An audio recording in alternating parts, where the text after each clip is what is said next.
인생을 살아가면서 우리는 우리의 지혜, 우리의 능력, 우리의 가치를 따라 사는 것처럼 보여지지만, 그러나 인생을 살면서 항상 느끼는 것은 빨리 느끼느냐 좀 늦게 느끼느냐 차이가 있을 뿐, 우리 모든 사람은 예수 그리스도를 만나야 해요. 그리고 예수 그리스도와 함께 동행해야 우리의 삶이 온전해질 수 있습니다. 그래서 아직 전도받지 못하고 아직 주님 품으로 오지 못한 우리가 전도해야 할 전도 대상자가 반드시 우리 주변에 많이 있다는 것을 여러분 꼭 기억하시기를 주의 이름으로 축원합니다. 요한복음 1장 43절 말씀이네요. 이튿날 예수께서 갈릴리로 나가려 하시다가 빌립을 만나 이르시되 나를 따르라, 이렇게 얘기를 하셨어요. 빌립은 안드레와 베드로와 한 동네 베세다 사람이다 라고 기록을 합니다. 무슨 얘기죠? 예수님이 사역을 하시는데 중반부도 아니고 후반부도 아니고 이제 막 예수님 사역이 시작되고 있다는 걸 알리는 거예요. 그리고 빌립이 이제 막 예수님께 전도받아가지고 새신자가 된 거예요. 가시다가 빌립을 보고 너 나를 따를래? 그러니까 빌립이 아멘 하고 따랐대요. 그러니까 이제 막 예수님의 제자가 된 이 명부의 인기도 안 마른 새신자 빌립, 그 빌립이 새신자가 되어지고, 동시에 또 안드레하고 베드로도 예수님의 제자가 되었는데, 공교롭게도 이 세 사람은 고향이 같았다. 베세다 들녘의 그 시골 마을에 있었다, 이렇게 얘기를 합니다. 아무것도 이루어진 게 없습니다. 예수님의 나라도 없고 예수님의 팀도 없고 아무도 걸은 적이 없는 새 길을 걷겠노라고 예수님이 어느 날 느닷없이 등장을 하셨다는 얘기가 오늘 본문의 시작입니다. 예수님은 예수님을 모르는 사람들에게 알려진 인물도 아닐 뿐더러 아직 예수님은 예수님의 운동의 기운과 운동의 열매를 못 만들어내고 있는, 그야말로 아무것도 없는 자연 상태의 이야기가 오늘 본문에 나오게 되는데, 그러면 그 자연 상태는 어떤 상태였을까? 깊은 침묵과 어둠의 상태였습니다. 성경을 읽어보시면 구약 성경의 맨 마지막이 말라기잖아요. 그리고 신약의 맨 앞은 마태복음이잖아요. 성경을 넘기시다 보면 말라기의 맨 마지막 장과 마태복음은 한 장으로 돼 있습니다. 한 장을 딱 넘기면 구약이 끝나고 어디로 넘어가냐면 신약으로 넘어가게 되죠. 그런데 역사적으로는 말라기서의 마지막 장과 신약 성경의 첫 장 사이에 시간의 단차가 무려 400년의 시간 단차가 있습니다. 페르시아 제국, 그 이후에 페르시아 제국을 멸망시켰던 헬라 제국이 또 끝나고 로마 제국이 되기까지 400년이라는 시간의 단차가 있죠. 그 기간에 유의미한 선지자의 활동과 그 기간에 경전으로 남겨야 될 유의미한 자료가 존재하지 않는, 그래서 한 장 차이밖에 안 되지만 시간차는 약 400년이 되는 참으로 깊은 침묵과 어둠의 시절이 계속해서 진행 중에 있는 그 모습입니다. 그 역사의 복판 속에서 예수님이 새로운 메시지를 들고 새로운 길을 열기 위해 이 세상에 오셨다라고 하는 것이죠. 오늘 본문의 분위기는 바로 그런 분위기입니다. 여기에 등장된 사람 세 사람인데, 이 세 사람은 그냥 범인 중에 범인이에요. 여기서 말하는 범인은 감옥에 있는 범인을 말하는 게 아니라 그냥 평범한 사람들이다, 이 소리입니다. 힘도 없고 주목받을 수 없는 그런 존재들인 사람들이 예수님의 제자로 선발을 받게 되어집니다. 그리고 그 부름받지 못한 사람들도 역시 굉장히 난감하고 어렵고 침묵적인 모습 속에서 예수님의 첫 사역이 시작이 되어지죠. 그 시대는 침묵의 시대였습니다. 그리고 우리가 살고 있는 이 시대도 아마도 침묵의 시대가 아닐까 싶어요. 정말로 풍성한 물질의 문명을 경험하고 있는데 그 안에서 많은 사람은 외로워하고 괴로워하고 슬퍼하는 아이러니한 침묵을 경험하고 있습니다. 교회도 너무나 많습니다. 성경도 마음껏 읽을 수 있는 좋은 시절을 맞이했습니다. 그런데도 불구하고 교회는 빛깔을 잃어버리고 분쟁 중에 있고, 점점 교회는 안 좋고 속상한 얘기가 많아지는 참으로 난감하고 어려운 시대를 살고 있습니다. 물질은 풍족해졌지만 마음은 공허하고 정보는 넘쳐나지만 그 많은 정보 속에서는 정말로 또 다른 정보의 스트레스, 쓰레기 더미에 눌려서 우리가 뭔가 공해를 받고 있는 그런 어려운 시대를 살고 있더라는 것이죠. 우리 모두에게는 예수님이 꼭 필요합니다. 믿는 사람에게도 예수님이 필요하고 믿지 않는 사람에게는 더 예수님이 필요합니다. 침묵을 깨고 하나님의 찬란한 빛을 보여주고 그 낙심과 절망 가운데서 희망을 말할 수 있는 새로운 만남이 꼭 필요하더라는 거예요. 그 복음을 여러분이 들고 가셔야 된다는 것을 꼭 기억하시고, 주여 내가 여기 있사오니 나를 써 주옵소서. 주여 제가 여기 있나이다. 나를 사용하여 주옵소서. 주님, 저도 사용받을 수 있을까요? 주님, 저도 주님의 거룩한 사명에 앞장설 수 있을까요? 내가 여기 있나이다. 나를 사용하여 주옵소서. 뜻을 정하고 마음을 정하면 목적지까지 갑니다. 왜요? 내 마음에 뜻이 있으니까. 그 마음을 선물 받으시고 그 마음을 결단하시기를 주의 이름으로 축원합니다. 자, 그러면 그 결단과 그 의지를 가지고 우리는 어떻게 전도를 해야 할까? 전도는 관계를 통했을 때 가장 강력하게 작동이 됩니다. 1장 45절입니다. 빌립이 나다나엘을 찾아 이르되 모세가 율법에 기록하였고 여러 선지자가 기록한 이를 우리가 만났다, 이렇게 말을 합니다. 이 문장 참 재밌어요. 빌립이 지금 예수님을 만났는데 아까 제가 그랬죠. 빌립의 신분이 뭐라고 그랬죠? 새신자. 자, 자, 빌립이 예수님 만났어요. 예수님이 제자가 됐어요. 근데 빌립의 신분이 뭐라고 그랬죠? 네, 새신자. 쥐도 얼마 안 됐어. 자기도 새신자예요. 새신자. 그런데 빌립이 충격을 받고 빌립의 마음이 막 울렁거리는 감동을 딱 받고 나니까 빌립은요, 딱 한 사람 생각했어요. 내 주변에 사람이 많고 내 주변에 모든 사람이 전도 대상일 줄은 있지만 새가족인 나는 자신이 없어요. 새신자는 나는 낯설게, 나도 정확하게 깊이 신학적인 담론 시스템 제자도 뭐 다 안 해봤거든요. 그래갖고 그들 찾아갖고 이래라 저래라 말할 수 있는 입장이 못 돼요, 빌립은. 그런데도 불구하고 묻지도 따지지도 않냐고 당장에 한 사람 만날 사람이 있어요. 이 사람은 나 아니면 안 돼요. 이 사람은 내가 필요해요. 이 사람한테는 내가 가야 돼요. 그 사람 이름이 누구냐면 나다나엘이에요. 나다나엘 찾아간 거예요. 이거 왜 찾아가냐? 무화과나무 얘기를 좀 해드려야 될 것 같아요. 미가서 4장 4절인데요. 각 사람이 자기 포도나무 아래와 자기 무화과나무에 앉을 것이다 라는 보문이 나와요. 미가서 4장 4절에. 스가랴 3장 10절도 같은 취지의 얘기가 나오게 되는데, 구약 성경의 흐름의 전통을 보면 무화과나무는 그냥 해를 피하는 단순한 그늘이 아닙니다. 무화과나무 아래서는요, 하나님의 통치, 하나님의 선물, 하나님의 완성하신 그 은혜가 이루어지는 땅이라는 의미가 있어요. 그러니까 단순히 그늘에서 쉬는 자리가 아니라 하나님과 함께 동행하고 하나님이 함께 역사하셔서 그를 온전히 쉬게 하시고 열매를 거두게 하시고 그분의 역사를 나타내는 유의미한 땅이 어디냐면 무화과나무 아래라는 말이에요. 한편 이 유대인들이 가장 중요하게 생각하는 토라, 오랄 토라라고 말하면 구전 토라인데, 원형적 토라는 말로 이제 전해주는 토라죠. 말하고 듣고 이러는 건데, 이 구전 토라를 성문화시킨 바벨로니아 탈무드라고 하는 성문화된 탈무드가 있어요. 이 탈무드에 이런 재밌는 표현이 나옵니다. 왜 토라가 무화과나무에 비유되는가라고 하는 의문을 던지고 이 의문을 풀어주면서 토라가 마치 무화과나무와 같이 읽혀지고 동행해야 된다라는 유의미한 가르침을 주기 위해서 왜 토라가 무화과나무에 비유되는가라는 질문이 나와요. 무화과는요, 추수철날 일제히 다 익는 게 아니래요. 그래서 두 송이, 세 송이 이렇게 날마다 조금씩 익어간다는 거예요. 그래서 무화과나무를 재배하는 농부는요, 어쩔 수 없이 무화과나무를 어떻게 가냐면 날마다 가야 돼요.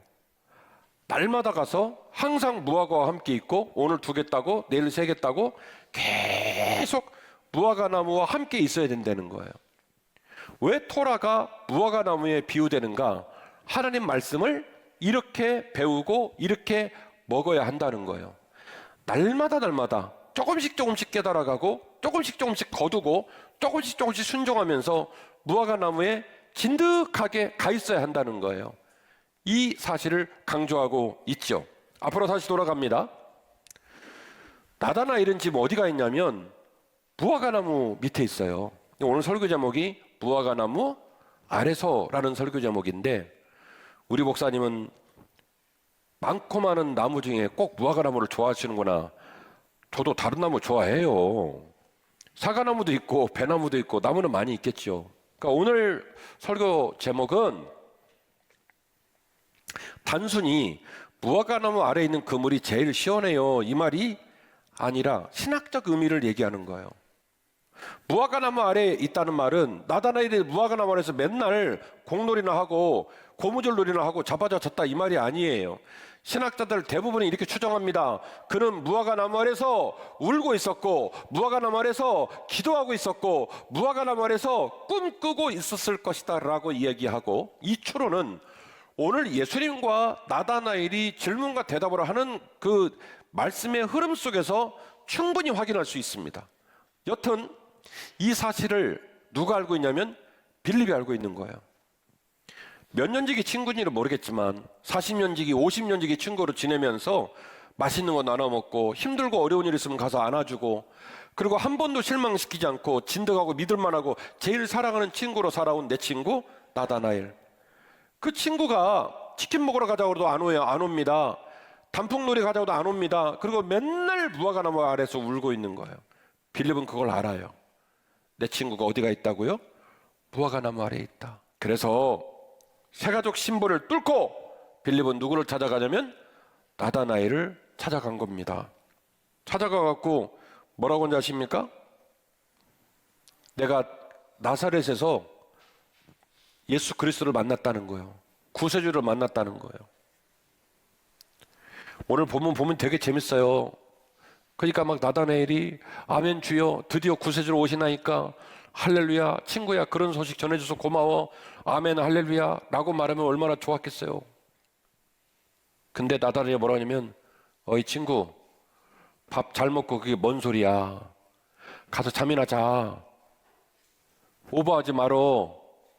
성경을 안다면 너보단 내가 더 잘 알아. 구약 성경? 나 이미 다 꿰어. 구약 성경이 말하는 메시아가 나사렛에서 오냐? 뭔 소리야? 그래서 오늘 본문의 표현으로 말하면 뭐라고 합니까? 나사렛에서 무슨 선한 것이 나겠느냐? 기뻐합니까? 절망합니까? 또다시 절망합니다. 절망하고 있었걸랑요. 절망해서 아팠고요. 절망해서 슬펐고요. 절망해서 울고 있었거든요. 그래서 사랑하는 친구가 쫓아와서 그 눈물 닦아주려고 그 절망을 소망으로 바꾸려고 신나서 달려와서 얘기했거든요. 친구 그만 울어. 희망을 갖자라고 말했더니 이 믿음의 사람은요 더 절망해요. 여러분에게 아이러니한 이야기를 해드려요. 제가 목회하다 보니까 절망은요 믿음 없는 사람만 하는 게 아니라 믿음이 있는 사람도 절망합니다. 나다나엘은 말합니다. 나는 여전히 절망한다. 나는 더 절망한다. 나는 여전히 절망한다고 고백하는 거예요. 나다나엘이에요. 왜요? 내가 그동안 메시아를 기다리느라 구약을 달달달 외우고 연구하고 기도하고 구원과 소망의 날을 위해 애쓰고 했던 그 모든 논리, 합리성, 신학적 지식, 내가 알고 있는 모든 내 의식의 범주 안에 나사렛에서 메시아가 나는 법은 없다. 난 그걸 인정할 수가 없다. 그런 깡시골에서 어떻게 메시아가 오느냐라고 하는 자신의 의식의 범주 안에서는 이 낭보를 받아들일 수가 없었던 거예요. 그래서 뭘 결정해요? 절망하고 있었는데 한 번 더 절망합니다. 나사렛에서 무슨 선한 것이 나겠느냐. 나다나엘의 절망이 혹 우리의 절망이 아닐까 싶어서 여러분에게 애타게 말씀을 드립니다. 지금 예배를 드리면서도 한결같이 한빛교회를 다니면서도 여전히 우리는 마음속에 계속해서 절망하고 있지 않을까 생각해 봅니다. 오늘 본문에 나오는 나다나엘처럼 말이죠. 나다나엘에게 낭보가 도착했습니다. 친구 울지 마. 힘내. 근데 그는 기뻐하지 않아요. 여전히 절망해요. 그런 모습이 혹시 우리 모습이 아닐까 싶어 말씀을 드립니다. 여러분의 불신과 여러분의 절망이 오늘 주의 말씀을 통해 깨어지기를 주의 이름으로 축원합니다. 주여 내게 믿음을 허락하여 주옵소서. 주여 내가 믿음으로 서게 하여 주옵소서. 우리의 고백이 되기를 주의 이름으로 축원합니다. 그래서 여러분에게 말합니다. 와서 보라는 말은 증명이 아니라 초청이라는 사실이에요. 앞서 말씀드렸죠. 지금 신학적 지식, 신앙의 경륜, 어떻게 보면 영성 활동의 무게감으로 보면 빌립은 나다나엘이랑 견줄 수 있다 없다.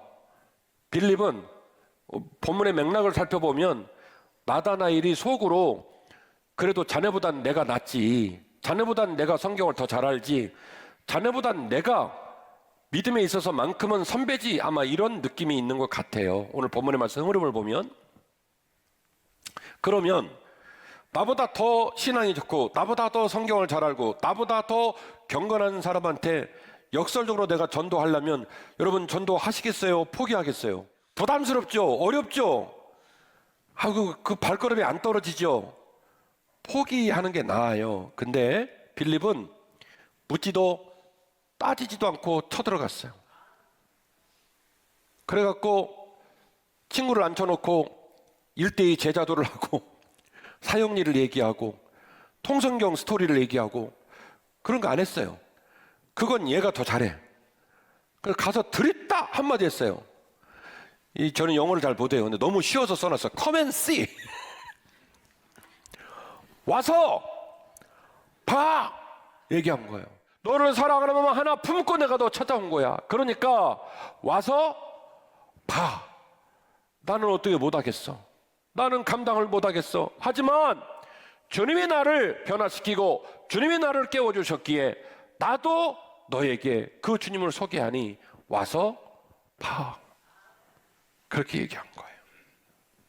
그러므로 저와 여러분은 눈물의 무화과나무 아래서 더 큰 일을 보아야 할 줄로 믿습니다. 서로 인사하실까요? 성도님, 지사님, 권사님, 장로님, 눈물의 무화과나무 아래서 더 큰 일을 보십시다. 시작. 앞사람, 옆사람, 뒷사람 인사를 나누겠습니다.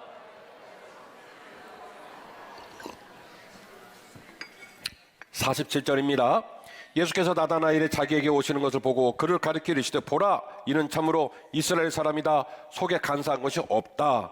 나다나엘이 말합니다. 어떻게 나를 아십니까? 예수께서 대답합니다.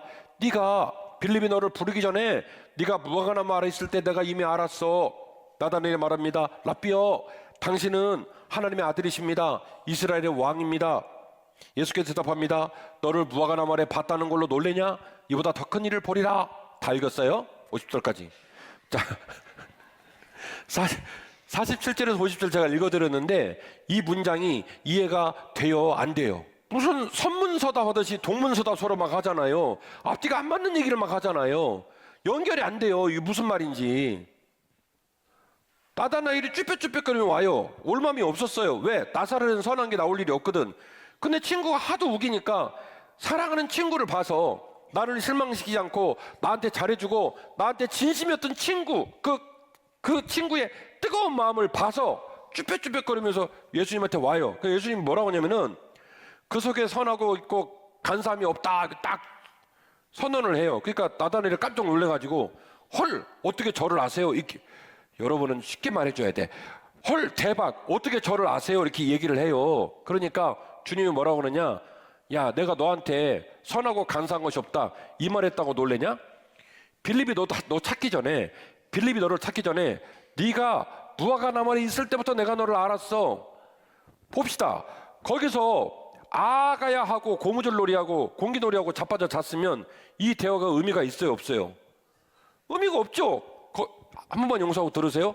거기서 뻘짓을 하고 있었는데 그걸 봤다는 말이 오늘 얘기와 무슨 의미가 있냐고요. 자, 유의미한 상상이 동원됩니다.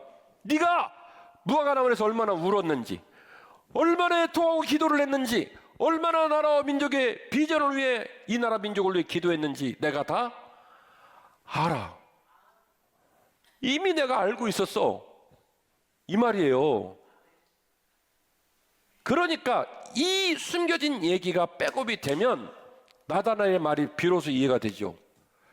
이 말이 빠지면요, 이 본문은 해석이 불가능해요. 네가 무화과 나무에 있을 때 내가 이미 너를 봤다라고 얘기하니까 이 양반이 대답을 뭐라고 하냐면 예수님은 하나님의 아들이시요 이스라엘의 왕이다라고 말을 해요. 이게 문장이 맞습니까?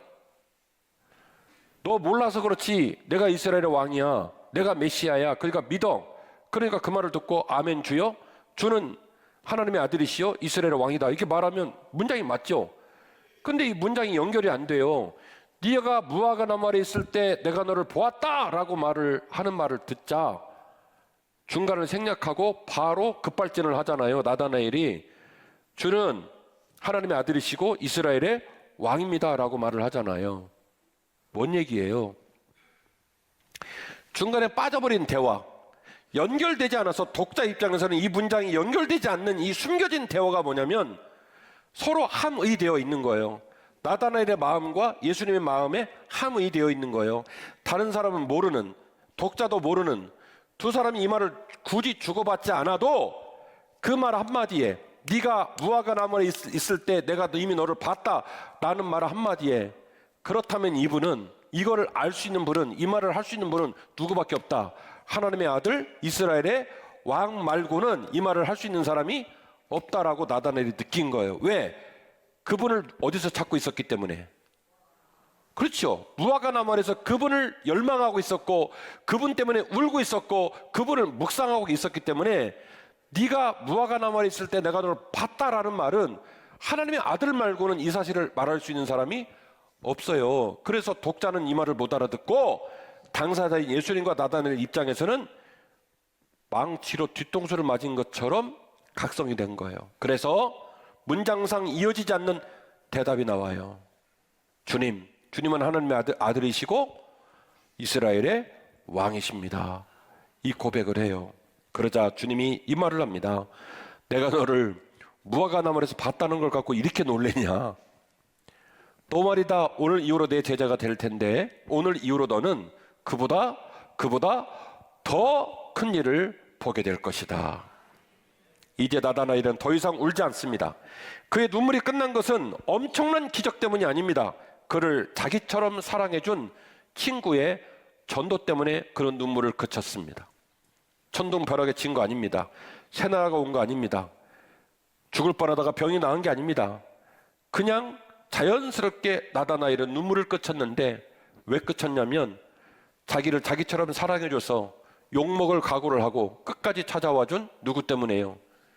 친구 때문에 눈물을 그치게 된 거예요. 눈물의 무화과 나무 아래서 지금도 간절히 여러분을 기다리는 사람이 있다는 걸 기억해 주시기를 바랍니다. 순종하고 결단하는 자녀는 반드시 큰 일을 보게 되실 줄 믿으시기를 바랍니다.